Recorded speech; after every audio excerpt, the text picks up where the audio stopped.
आज्ञा जीवन प्रकृत बंधु बोली क्या कहवा सांग नहीं आज्ञा सांग नुहे बापा माँ हूँ आम प्रकृत बंधु सी सब आमरी कथा चिंता करती सांग जहाँ पाखे टंका देखियो तारी पाखक पड़ेगा आज तुम पाखे सांग होती काली ता पाखे सांग हम सांग केवल टंका टंका थिले सांग सांग सब फायदा खोज जे मु जहाँ सांग होती सी मत सब खाया दो टंका दो जिते बड़े विपद से मत साज्य कि तू मत साज्य कर से साज्य करनी आज्ञा कि बापा माँ सब बेले तुम पाखर थे सब बेले तुम कथा चिंता करुवे जे मो पुओ खाई कि ना मो झील खाई कि ना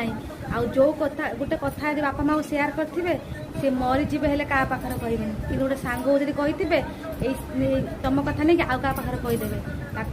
बंधु कहे आज्ञा बापा माँ पाखे सब कथा सेयार करूँ सी तुम पाखे सब अच्छा तुम कथा